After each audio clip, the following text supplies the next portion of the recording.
first tell me your name and your Sure. position. Craig Rice, Montgomery County Council, representing District 2, and I'm chair of the Education Committee.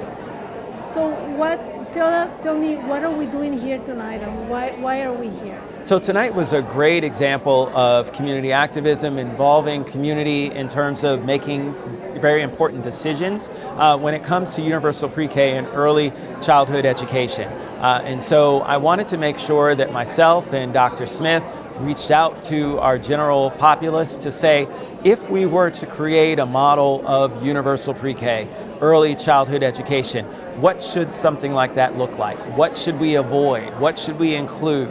And make sure that we have all of those kinds of points before we move forward.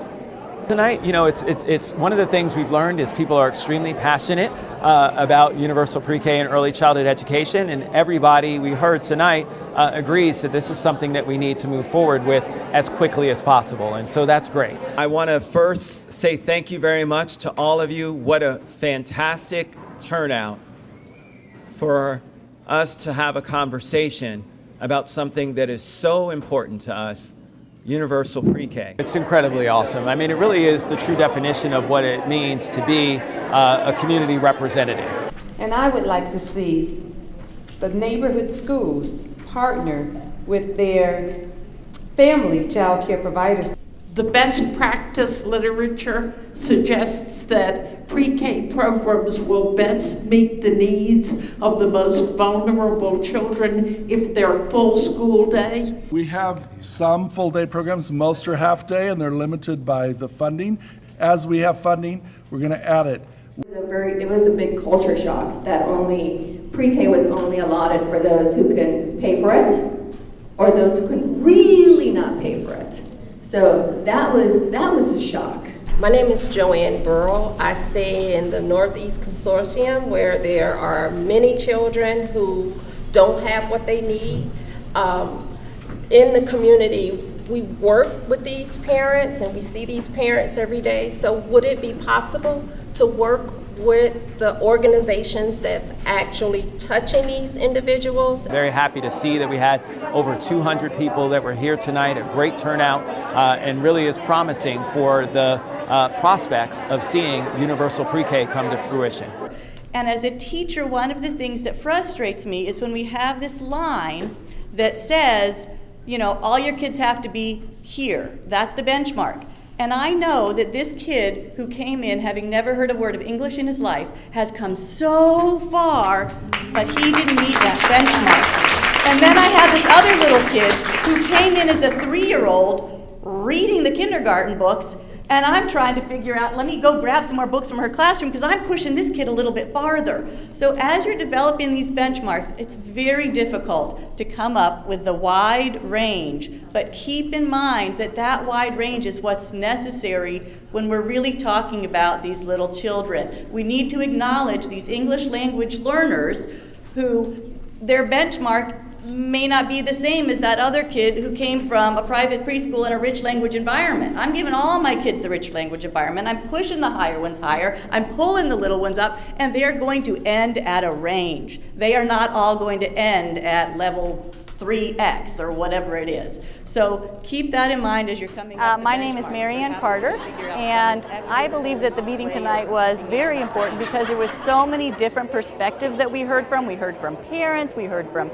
teachers, we heard from home care providers, we heard from professors at Montgomery College, we heard a whole range of perspectives, and everybody had their own things to say, things to keep in mind, things somebody else might not have thought of before. So we needed to hear from all these different avenues to be able to develop the best thing for our county. I think you're a potential... I think so too. Yeah. Science and math is going to be a really important thing for our society, innovation, that kind of stuff. What kind of plan do we have now? And what is your vision for a plan later? Math and science have always been at the forefront of the fundamental core for us here in Montgomery County. We do understand that we have to be more globally competitive when it comes to ensuring that our children who are ready are challenged and given opportunities to challenge themselves more. I don't think we've always done that. It's about access, it's about exposure. And so exposing them to those types of quality programs will help to address that. One of the things we know is that there are some pitfalls that we need to avoid, and one of the things that we've heard are the two words about making sure that something is actually socially competent, that it is something that really works for everyone. Montgomery County, ¿cuál es el plan que tiene, incluyéndonos a nosotros en su nuevo proyecto?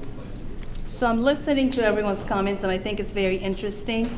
But my question, I'm a child care provider along with all the other child care providers.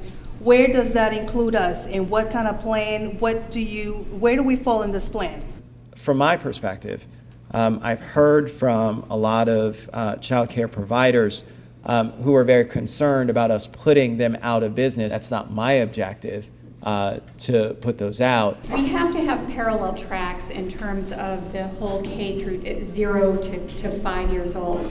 So I want to make sure that when you're looking at the issue of universal pre-K, that we're not solely focused on 4-year-olds, that there has to be a parallel track looking at the 0 to 4. If you look at the brain research, it's clear that from what we know at this point, from the moment that child is born, and it may be before the birth. We don't, there's a lot of discussion about that. But those neural pathways, the development begins immediately. The people who are sitting here understand that. I'm interested in the children who aren't getting what we have represented in this room, and they're getting a lot of not very good daytime and evening activities while their parents work multiple jobs just to keep everything together. Childhood educator with a focus on dual language learning. And I want to bring to the attention of everybody the wonderful opportunity that we as educators have here in this county to be able to really take advantage of the developmental stage which young children have. And basically, second language learning is the one major cognitive skill that a 2-year-old has an advantage over an adult. Language is an asset, and having multiple languages is a bigger asset. We are actually on a multi-year progress to increase our two-way immersion programs in the schools, because what we want to do is we want to value both the interest of students who are learning English as a second language, as well as families and students that want to learn a second language other than English. Hi, Councilman Rice. I'm John DeMarchi from the Evergreen School in Wheaton. We've been educating children in the early childhood years since the early 60s in the Montessori tradition. And my question is, as the county looks to go forward with more universal pre-K, are there any plans to look at any alternative methods, including Montessori, Waldorf, or others, besides the MCPS Curriculum 2.0, which sometimes seems like it's taking some ideas that were created for elementary years and pushing them down on early childhood years in ways that really don't fit, or at least they don't fit our philosophy. We don't have the room to be very prescriptive in terms of saying that a certain type of program is the only program that's going to deliver what we need for our children. I think there should be an opportunity for choices, but it is about making sure that we're providing as many opportunities to our kids as possible to achieve and access quality early education opportunity. This is important and imperative for everybody in our community, regardless of whether you have children or not, they're of pre-K age or not, or looking to start families, because it makes our community stronger and better.